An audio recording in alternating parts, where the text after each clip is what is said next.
Hi friends, स्वागत है निक maths में। तो आज हम डिस्कस करेंगे ऑयल इंडिया लिमिटेड ग्रेड 3 के जब एग्जाम्स होने वाला है उसके रीजनिंग के ऊपर। तो चलिए शुरू करते हैं। तो दोस्तों यहाँ पहला क्वेश्चन दिया हुआ है क्या कि Lakshmi is elder than Meenu. ठीक है, तो अब देखोगे कि लक्ष्मी जो है एल्डर मीन्स क्या हो गया कि बड़ा हो गया। ठीक है ना, किससे बड़ा भाई? तो मीनू से बड़ा है। ठीक है, तो हम लोग क्या करते हैं कि सब एक सेंटेंस, ऐसे क्वेश्चंस को क्या करोगे, एक सेंटेंस को पढ़ोगे डायरेक्ट बनाते जाओगे। तो इससे क्या होगा कि टाइम वेस्ट नहीं होगा। और अब जितना क्वेश्चंस को पढ़ोगे फिर कॉम्प्लिकेटेड हो सकते हो, फिर आप कन्वर्ट नहीं कर पाओगे। इससे अच्छा होगा कि एक सेंटेंस पढ़ोगे डायरेक्ट उसको कन्वर्ट कर दोगे। क्लियर ना? तो ये कौन सा हो गया? लक्ष्मी। जितना शॉर्ट फॉर्म LAKS लिख दिए। ठीक है, याद रखोगे कि ये लक्ष्मी है। बड़ा है किससे? मीनू से। तो मीनू कहाँ होगा? छोटा को नीचे हम लोग डिनोट करेंगे। जितना नीचे आएंगे उतना छोटा, जितना ऊपर जाएंगे उतना ही बड़ा। तो ये हो गया, यहाँ ले लेते हैं हम लोग मीनू। ठीक है, अब नेक्स्ट आगे देखते हैं। तो लीला इज एल्डर देन मीनू। अब ये लीला क्या है? मीनू से एल्डर मीन्स बड़ा है। ठीक है, बट यंगर देन लक्ष्मी। लेकिन लक्ष्मी से क्या है? छोटा है ना। कौन छोटा है? तो लीला छोटा है। तो लेकिन अब ये बड़ा किससे? मीनू से बड़ा है। तो मीनू से बड़ा मीन्स ऊपर की तरफ होगा। अब बट किससे बोला छोटा? लक्ष्मी से। तो लक्ष्मी ये रहा, इससे छोटा होगा। तो इसके बीच में ही होगा ना। कहीं भी ले लो यार, यहाँ भी ले सकते हो, यहाँ भी ले सकते हो, बीच में कहीं भी ले लो। ठीक है, अभी तो हमको पता तो नहीं चल रहा बाकी पर्सन कहाँ है, तो ले लेते हैं हम लोग यहाँ पे। तो यहाँ कौन है? लीला। एल। ठीक है, लिख ही देते हैं लीला। ठीक है ना। नेक्स्ट आगे देखते हैं। Lata is younger than both Meenu and Hari. तो अब देखोगे लता जो है वो क्या है? यंगर मीन्स हो गया आपका छोटा। किससे? बोथ मीन्स हो गया दोनों से। कौन है भाई दोनों? एक तो मीनू दिख रहा है, दूसरा कौन दिख रहा है? हरी। यानी दोनों से क्या है? ये लता छोटा है ना। तो कौन कौन है? एक तो हो गया मीनू। तो मीनू कहीं है? हाँ, यहाँ दिख रहा है आपको मीनू। और हरी कहाँ है? अब हरी तो आपको नहीं पता है। तो अब एक काम कर लेते हैं हम लोग कि लता को इधर कहीं हम लोग लिख के छोड़ देते हैं, क्योंकि छोटा है ना, ये यंगर है मीनू से और हरी से भी। तो हरी तो आपको पता नहीं चल रहा है कि हरी कहाँ होगा। तो हरी जहाँ भी होगा इससे ऊपर ही होगा। यहाँ हो, यहाँ हो, यहाँ हो, यहाँ हो, कहीं भी होगा। बट आगे देखते हैं, कुछ ना कुछ तो दिया होगा, तो देखते हैं। बट हाँ, यही दिया हुआ है। But Hari is younger then Meenu. Meenu से हरी फिर क्या है? छोटा है। तो छोटा होगा तो क्या होगा? इस यहाँ आएगा ना। तो यहाँ हो गया आपका हरी। अब ये हो गया लता, इससे भी छोटा है तो इसके नीचे आ जाएगा। ठीक है, तो ये हो गया आपका कंप्लीट। तो जितना ऊपर उतना बड़ा, यानी ये सबसे बड़ा है, उससे छोटा, इससे छोटे छोटे होके ये सबसे छोटा है। तो क्वेश्चन में क्या पूछ रहा है? Who is the youngest. तो यंगेस्ट मीन्स क्या हो गया दोस्तों? ये छोटा पूछ रहा है। तो सबसे छोटा तो यही है ना, लता। तो आंसर हो गया लता। ठीक है, जो कि ऑप्शन नंबर है D.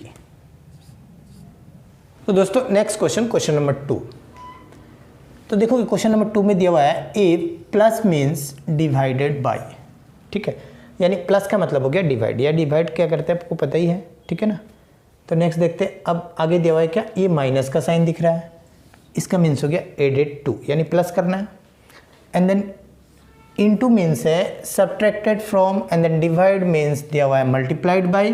Then what is the value of this? इस तरह क्वेश्चंस एग्जाम्स में पूछे जाते हैं।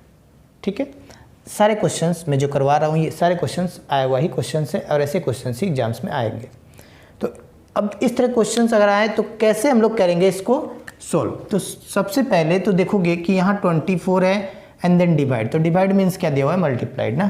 तो ये multiplied 12 and then minus means 8 plus 18 and then plus means क्या दिया हुआ दोस्तों? तो ये देखोगे यहाँ पे दिख रहा है आपको डिवाइड बाई। तो ये हो गया। अब इसको क्या करेंगे? बॉडमास रूल लगा के इसको हम लोग सोल्व कर देंगे। तो सबसे पहले तो डिवाइड का काम होता है। तो ये 9 ये नीचे आएगा ना, ये तो डायरेक्ट हम लोग कैंसिल कर देते हैं। 9 2 जा क्या होगा? 18 होगा। ठीक है, यानी यहाँ से यहाँ तक मिला आपको 2। देन बचा ये, तो इसको क्या करेंगे? इनटू कर देंगे। तो इनटू 12 का टेबल आपको पता ही होगा। तो 12 4 जा हो गया 48 एंड देन 4, 12 2 जा 24 और 4 कितना हो जाएगा? 28 एंड देन प्लस, और ये हो गया 2। तो ये कितना हो गया? 290। ठीक है, तो दोस्तों इस तरह के क्वेश्चंस आप मेरे चैनल में देखना चाहते हो, नए हो तो चैनल को सब्सक्राइब करके बेल आइकन को प्रेस कर लीजिएगा, ताकि आने वाले वीडियो का नोटिफिकेशन आपको आसानी से मिल सके। तो दोस्तों इस क्वेश्चंस का आंसर हो गया 290, जो कि ऑप्शन नंबर है डी। तो दोस्तों नेक्स्ट क्वेश्चन, क्वेश्चन नंबर 3। तो देखोगे क्वेश्चन नंबर 3 में दिया हुआ है क्या, 4 × 1 is equals to 28 and then 2 × 3 64, 1 × 3 दिया हुआ है 62, 2 × 4 दिया हुआ है 84। देन आपसे पूछ कह रहा है 4 × 3। तो ये लॉजिक लगाया हुआ है क्योंकि रीजनिंग का क्वेश्चन है, तो यहाँ रीजनिंग यूज़ किया हुआ है। ठीक है, तो अब ये क्या यूज़ करके, अब ये आपको 28 मिला, 64 मिला, 62, 84, तो एक ही प्रोसेस से होगा। तो उस प्रोसेस को आपको ढूंढना है और सेम प्रोसेस से आप आंसर को फाइंड करोगे। ठीक है, तो देखते हैं। फर्स्ट को मैं यहाँ लिखता हूँ 4 × 1 इज इक्वल्स टू 28, सेकेंड वाला है ये 64, बाकी दो भी है बट यहाँ पे दो मैं आपको सामने लिखा हूँ। तो देखोगे अब ये 4, अगर इन दोनों को इंटू करोगे तो ये आने वाला तो है नहीं, तो अगर हाँ ये 4 दिख रहा है तो 4, ये अगर इसको 4 को अब 2 से इंटू कर दे तो 4 2 जा 8, यहाँ 1 दिख रहा है, अब 1 को 2 से इंटू कर दे तो ये हो गया 1 × 2 2। ठीक है, तो बट यहाँ भी होना पड़ेगा ना, तो 2 को 2 से इंटू करेंगे तो 4, 3 को इंटू करें 2 से तो हो गया आपका 6। ठीक है, तो नेक्स्ट चेक करते हैं। अब यहाँ देखोगे 1 है तो 1 को 2 से इंटू करोगे है यहाँ पे, 3 को 2 से 6। ठीक है, 2 को 2 से इंटू करोगे 4 है यहाँ पे, 4 को 2 से इंटू करोगे 8। सेम प्रोसेस मिला, एक ही जगह एक ही प्रोसेस फॉलो हो रहा है सब जगह।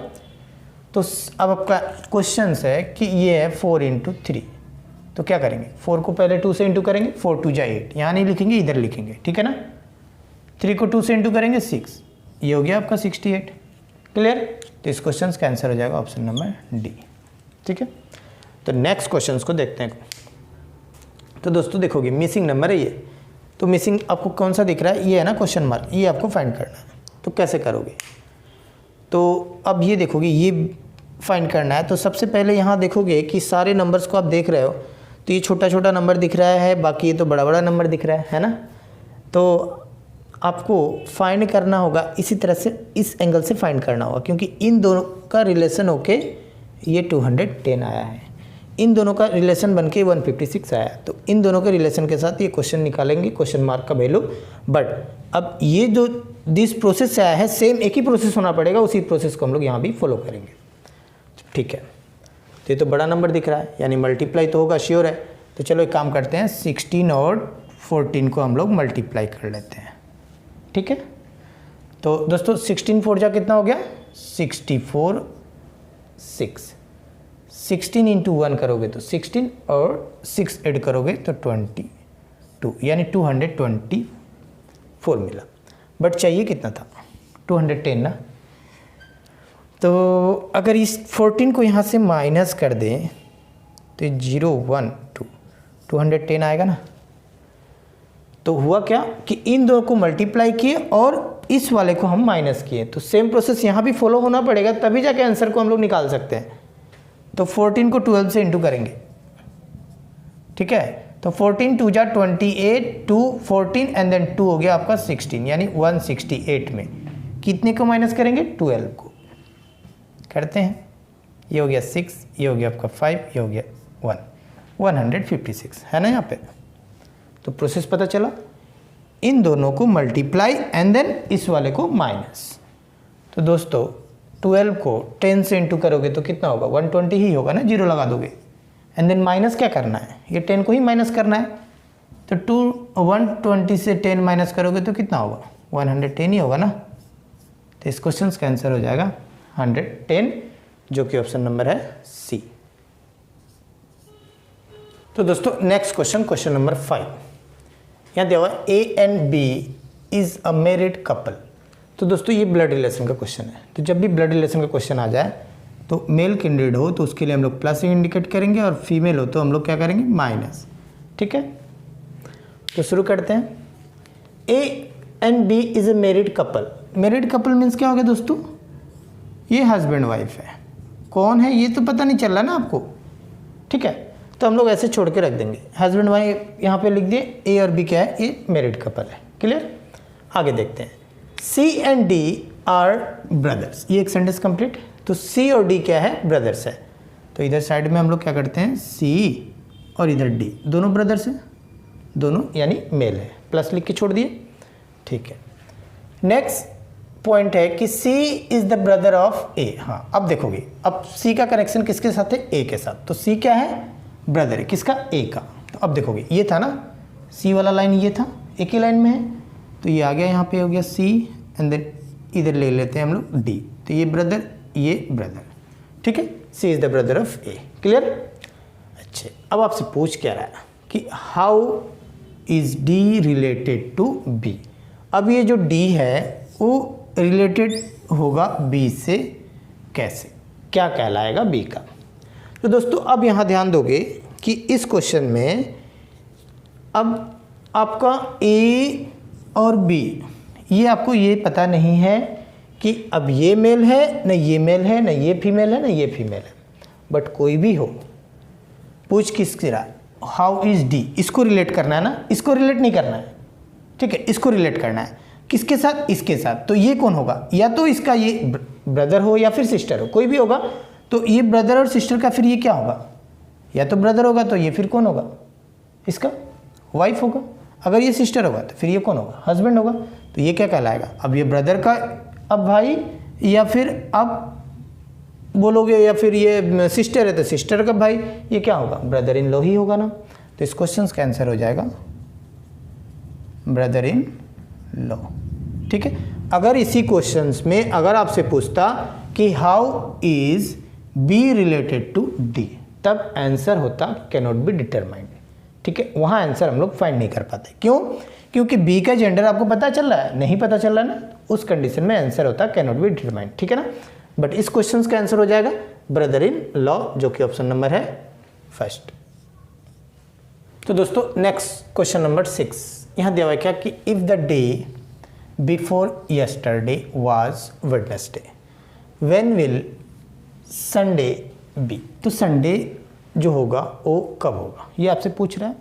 तो दोस्तों यहाँ देखोगे, if the day before yesterday, तो सबसे पहले तो आपको प्रेजेंट बनाना होगा। मान लेते हैं ये आज का दिन है, ये प्रेजेंट डेज है, प्रेजेंट डेज, ठीक है ना, ये आज प्रेजेंट डे है, ठीक है। तो इसके पीछे की तरफ आएंगे, जो बीत चुका हुआ है, तो यहाँ आए तो ये हो गया आपका यस्टरडे, ठीक है। तो आपसे पूछ क्या रहा, the day before yesterday, before means और एक पहले, ये हो गया आपका, ये हो गया यस्टरडे, ठीक है। अब इससे एक पहले ये वाला दिन क्या दिया हुआ है? वेडनेसडे, यानी ये हो गया आपका वेडनेसडे। तो उसके बाद आगे की तरफ क्या होगा? Wednesday and then Thursday, then हो गया आपका फ्राइडे, देन हो गया यहाँ पे नेक्स्ट वाला जो दिन होगा, उसके बाद क्या होगा? ये आ जाएगा आपका सैटरडे एंड देन नेक्स्ट होगा आपका संडे, है ना। और क्वेश्चंस में आपका पूछ क्या रहा है कि व्हेन विल संडे, कब आएगा, ठीक है ना। तो दोस्तों ये है ना संडे, क्लियर। तो अब देखोगे ऑप्शंस में, अब तो पता तो चल गया कि यहाँ संडे है, ठीक है। तो अब हमको कैसे, अब किससे लेंगे, हमको ये तो नहीं पता चल रहा है, तो ऑप्शंस में आएंगे। तो ऑप्शंस में बोल रहा है कि टुडे, आज, तो ये रॉन्ग है क्योंकि टुडे क्या है? फ्राइडे है। एंड देन टुमारो, टुमारो इसको बोलेंगे सैटरडे को, तो ये भी रॉन्ग हो गया, है ना। देन डे आफ्टर टुमारो, तो ये अब देखोगे, अब ये प्रेजेंट है, अब इसका टुमारो ये हो गया, तो इसका आफ्टर यानी ये वाला है ना। तो इस क्वेश्चन का आंसर हो जाएगा डे आफ्टर टुमारो, क्लियर, क्योंकि ये प्रेजेंट डे है और टुमारो ये होगा सैटरडे होगा, देन आफ्टर एक ही दिन आगे जाएंगे तो ये कौन सा आएगा? संडे आएगा। तो इस क्वेश्चन का आंसर हो जाएगा डे आफ्टर टुमारो। तो इस तरह से आप ऐसे क्वेश्चंस एग्जाम से पूछे जाते, आया हुआ क्वेश्चन है, आप पहले इसको बना लोगे, फिर ऑप्शंस में देखोगे कि क्या पूछ रहा है आपसे, और वहाँ आप अब किससे रिलेटेड कर रहा है, ये टुमारो से रिलेट कर रहा है, या फिर यस्टरडे से है, या फिर डे आफ्टर टुमारो, या फिर डे आफ्टर 2 days टुमारो। इस तरह से क्वेश्चंस आ सकते हैं, आते भी एग्जाम्स में, ठीक है। तो इस क्वेश्चन का आंसर हो गया आपका डे आफ्टर टुमारो, ठीक है। तो नेक्स्ट क्वेश्चन को देखते हैं, क्वेश्चन नंबर 7। तो क्वेश्चन नंबर 7 में देखोगे दोस्तों, फाइंड द मिसिंग नंबर। तो ये आपको एक सर्कल दिख रहा है, इसके अंदर 5, 8, 13, 22, 39 एंड देन ये क्वेश्चन मार्क है ना। इस क्वेश्चन मार्क का वैल्यू आपको फाइंड करना है। ये ऑप्शंस भी दिए हुए हैं, 60, 72, 75 एंड देन 82। तो इस क्वेश्चंस को दोस्तों आप लोग घर पे करोगे और करके मुझे आंसर को कमेंट करोगे। अगर नहीं हो तो फिर मैं नेक्स्ट वीडियो में मैं इस क्वेश्चंस को भी करवा दूंगा, ठीक है। तो दोस्तों आज मैंने ऑयल इंडिया लिमिटेड ग्रेड 3 के लिए रीजनिंग के कुछ महत्वपूर्ण क्वेश्चंस को मैंने करवाया। इस तरह के क्वेश्चंस एग्जाम्स में पूछे जाते हैं और आने के चांसेस भी है। तो एक्स्ट्रा क्वेश्चंस आप मेरे चैनल में देखना चाहते हो, नए हो तो चैनल को सब्सक्राइब करके बेल आइकन को प्रेस कर लीजिएगा ताकि आने वाला वीडियो का नोटिफिकेशन आपको आसानी से मिल सके।